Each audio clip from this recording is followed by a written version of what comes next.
तो गरीबदास साहिब जी ने परमेश्वर के विषय में बताया कि अवधू जोड़ अलग से यारी, लाओ उन मनी तारी। अलग उस प्रोक्ष परमात्मा जो पूर्ण ब्रह्म है, उसके साथ तुम संबंध जोड़ो, उससे मित्रता करो, उसकी भक्ति करो।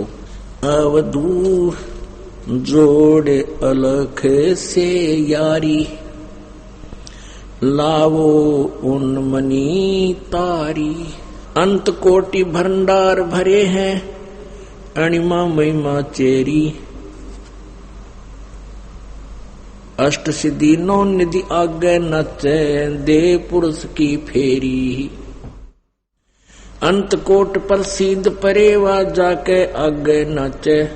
सुनर मुनिगन गंधर्व ज्ञानी, इच्छा बीज को बाँचे। ब्रह्मा विष्णु महेश भंडारी, लोकपाल त्यों देवा। इंद्र कुबेर वरुण धर्मराया, करे तास की सेवा। प्रसिद्धि पूर्ण पटरानी, ब्रह्म जोगनी माया। अंत कोटि अवतार तास के, करता हो आया। असन बसन बैरागर मुक्ता, बहुविध नाच नचावे। संतों के तो दासी होई, साकट को भरमावे। अंत कोट चकवे चित चोरा, मार लिए मैदाना। पराशक्ति के संगर माही, सोनर मुनिजन उर्दाना। रावण राज रसातल मेला, 33 कोट छुटाए। एक रति कंचन नहीं पाए, लंका कोट पराए। पल में हंसा पारिंग होवे, छिन में छार उड़ावे। गरीबदास करता की बाजी, भेद नहीं कोई पावे। अवधू पार बरम को जावो, ये गुण तहां समावो। अवधू पार बरम को दावो, ये गुण तहां समावो। ये गुण इंद्री कित से आई, कित से आया हंसा। सच्चा सतगुरु भेद बतावे, कहाँ आदि कुल बंसा। वृक्ष और बीज नहीं जद होता, गुण इंद्री नहीं ज्ञाना। 5 तत्व नहीं पिंड ब्रह्मंडा, तब होता यो कहाँ समाना। जब तब कर्म कांड नहीं काया, दम दे ही नहीं देवा। भक्ति न शक्ति स्वरूप न सुमरण, कौन पुरुष की सेवा। जोग न भोग संजोग न संजम, ओंकार नहीं अध्या। सतगुण तम गुण रजगुण नाही, पिंड प्राण न खुजा। 24 तत् कहाँ रहते, इनकी आज बताओ। इनका जवाब नहीं आवे, तो झोड़ी झंडा ठाओ। 5 तव 9 तत् 10 इंद्री, ये कौ कित से आई। जैते भेख धरा दरवेसा, तो इनकी आद बताई। 24 तत् का पिंड शरीरा, 25वां तत् न्यारा। 26 तत् के कुंजो पावे, तो सबका करे विचारा। सतगुण तम गुण रजगुण कहिए, ओहम सोहम सारम। ये 30 तत् सम कर शोधै, सो पर ले से पारम। ब्रह्मा जुग 36 बुलाने, ताही लख्या नहीं मरमा। गरीबदास गतमत को पावे, भूल रहे घट गर्मा। अब गरीबदास जी क्या बता रहे हैं कि अवधू वो पार परम को ध्याओ। एक तो ब्रह्म, एक पर ब्रह्म, एक पार ब्रह्म। पार ब्रह्म होता पूर्ण ब्रह्म। पार माने सबसे परले पार, सबसे लास्ट वाला भगवान, पूर्ण ब्रह्म। उसकी भक्ति करो। अवधू ऐसा आत्म ज्ञाना, नूर जहूर सकल में साहेब। क्या पूज्य जड़ पासाना, अवधू ऐसा आत्म ज्ञाना। नैन बैन श्रवण जिभ्या पर नासा, अगरी नाचे। प्राण ज्ञान से है सो न्यारा, सो पद कोई न बाचे। इंद्र पुलंदर गए सब पर लो, परख किने नी कीन्या।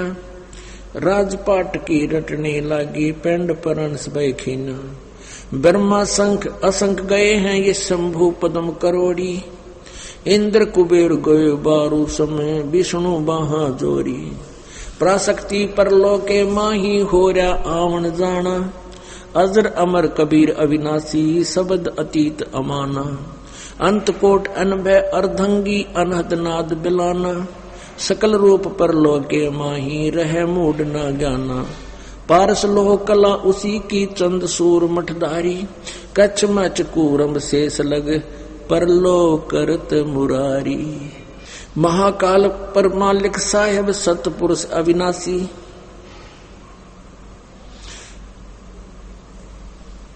गरीब दास वो कदे न पर ले दे धरे सो दासी। परमात्मा ने अपने सूक्ष्म ज्ञान के अंदर बताई है, जो यथार्थ कथा बताई है, उस परमात्मा के द्वारा दिए गए ज्ञान को किसी ने स्वीकार नहीं किया। क्यों नहीं किया? क्योंकि हम वेदों और गीता जी को, पुराणों को सत्य मानते थे। और पुराणों, वेदों और गीता जी जो है सभी संस्कृत लैंग्वेज में लिपिबद्ध थे। संस्कृत भाषा को केवल एक वर्ग ही पढ़ने का अधिकारी था, जिसको ब्राह्मण वर्ग कहते थे। प्रारंभ में क्या हुआ था कि मानव समाज को नियमित रखने के लिए 4 वर्ण बनाए थे। प्रारंभ में कोई हमने छुआछात नहीं थी। जैसे एक घर में 4 भाई हों, जैसे पहले समय में यह शिक्षा नहीं थी, केवल खेती बाड़ी करा करते, तो उनमें से अपना अलग अलग काम बांट लिया करते। कोई खेत का, कोई वैसे, कोई लेने देने का, कोई घर का। तो ऐसे इस मानव समाज को 4 वर्ण में बांट दिया था। एक तो ब्राह्मण, भाई विद्या स्वयं पढ़ें और सदग्रंथों को समझें, और अन्य को वो फिर अपने समझ कर सिंपल लैंग्वेज में, साधारण भाषा में सबको ज्ञान कराएं, परमात्मा की महिमा से परिचित रखें और सदुपदेश करें। और दूसरा फिर वैश्य बना, फिर तीसरा क्षत्रिय और चौथा फिर शूद्र बनाया। इनके अपने अपने काम बांट दिए। फिर उनके वंशज आगे चलकर वही कार्य करने लगे अपने अपने, क्योंकि जो जिस वर्ग में पैदा होता है उसी काम का मास्टर बन जाता है। ऐसे ही आगे चलकर के वर्ण बन गई। तो ब्राह्मण लोगों ने वेदों को पढ़ा, गीता जी संस्कृत भाषा में लिपिबद्ध थी, तो ये समझ नहीं सके वेदों को। भाषा अवश्य जानने लगे, लेकिन ये ब्राह्मण ऋषि, सतयुग के ब्राह्मण और ब्रह्मा विष्णु महेश तक भी वेदों से परिचित नहीं थे। तो इन्होंने जैसे भी अपने अटकल से जो ज्ञान ग्रहण किया, वेदों को जैसा जाना समझा, उसी प्रकार से उन्होंने अपने वंशजों को वैसा ही ज्ञान दे दिया। उन्होंने फिर पूरे समाज को वही लोक वेद सुना दिया, दंत कथा सुना दी, और जिसका दुष्परिणाम आज तक ये मानव समाज भोग रहा है।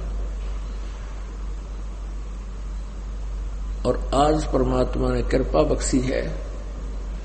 600 वर्ष पहले वो परमात्मा इस कलयुग में स्वयं प्रकट हुए थे। कबीर जी, कबीर देव जुलाहा रूप में एक जुलाहे की भूमिका की, एक तत्वदर्शी संत की भूमिका की, और एक अच्छे नागरिक की भूमिका की, और एक सुयोग्य शिष्य की भूमिका करते हुए वो हमें एक गाइडलाइन देकर चले गए कि यदि तुमने परमात्मा पाना है तो इस प्रकार आपका आचरण होना चाहिए, अन्यथा उस परमेश्वर को गुरु की आवश्यकता नहीं थी।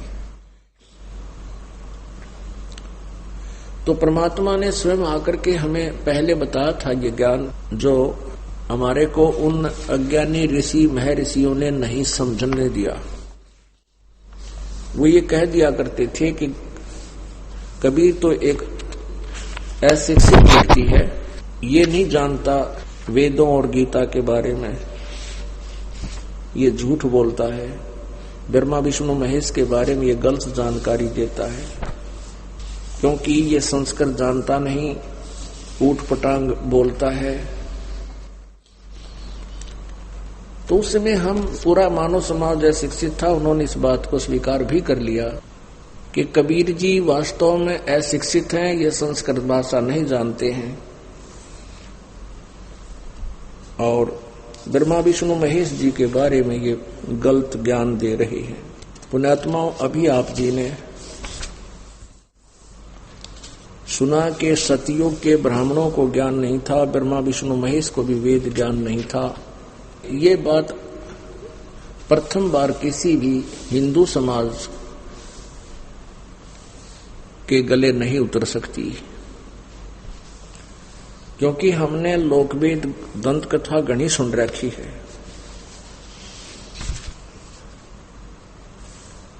और उस लोकवेद में केवल अज्ञान हमें सुनाया गया है, वेदों और गीता और पुराणों के विरुद्ध हमें ज्ञान सुनाया गया था।